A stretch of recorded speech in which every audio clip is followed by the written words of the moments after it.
Hi, Dr. Connie here. I came across a recent New York Times article all about hormones and antibiotic use in animals. And it's common knowledge that the use of antibiotics can help animals grow fatter and faster. And time and weight translates to money, and for many years, ranchers used antibiotics not for treating infections, but also promoting growth so that animals can be ready for the slaughterhouse faster. It takes 27 months to get the meats to the market without antibiotics versus only 13 months for those cows pumped full of antibiotics. And in 2017, the FDA, which is the Food and Drug Administration, enacted rules banning the use of human antibiotics purely for the growth in animals. And the FDA enacted the restrictions out of growing concern about the breeding antibiotic-resistant bacteria from antibacterial overuse. Such resistant bacterial strains can be transferred to humans by contact with animals or raw meat, and possibly through the consumption of undercooked meat. We know that antibiotics alter our microbiota composition, resulting in increased disease.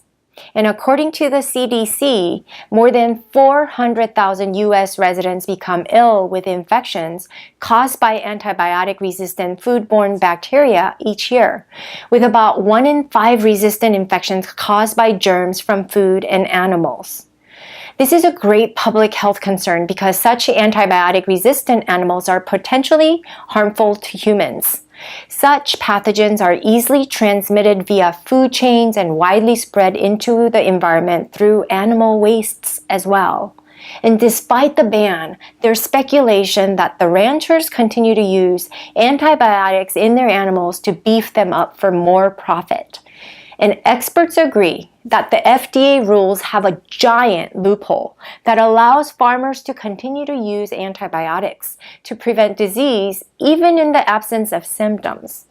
You can use the antibiotics in food and water as long as the rancher can justify that it's for disease prevention rather than growth promotion, which is very easy to do. What's worse is that the vets working for certain feedlots seem more than happy to prescribe antibiotics that continue to fatten the livestock.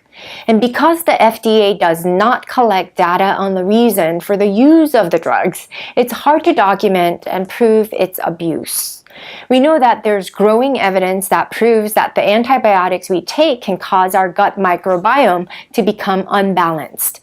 We need such good, happy bacteria to allow for proper food digestion. This microbiome disruption is linked to the rise of obesity, diabetes in children, asthma, and allergies. And some research indicates a link to autism, Alzheimer's, and Parkinson's disease. And the truth is that significant research points to the importance of our microbiome in our overall health. And the destruction of such healthy bacteria in our gut cause an epidemic of chronic and drug-resistant disease. So what do? Well, understand the beef rankings. 100% grass-fed means it's the highest quality of organic meat available, which meet the following criteria.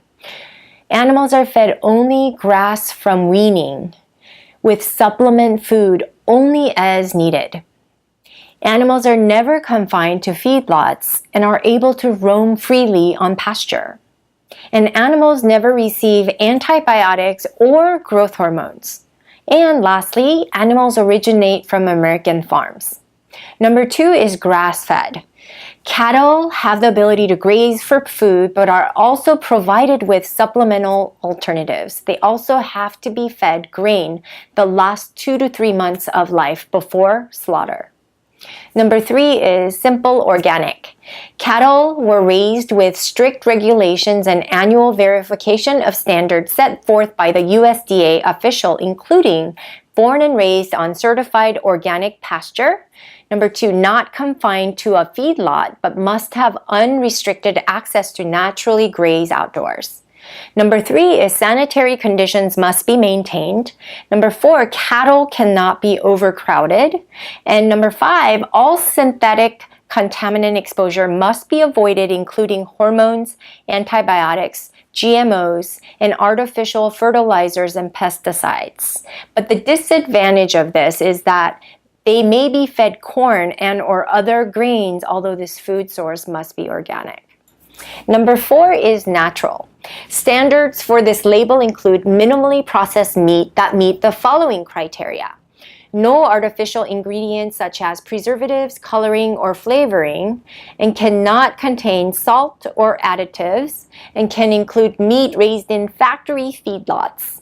No verification to know whether meat contains antibiotics or hormones.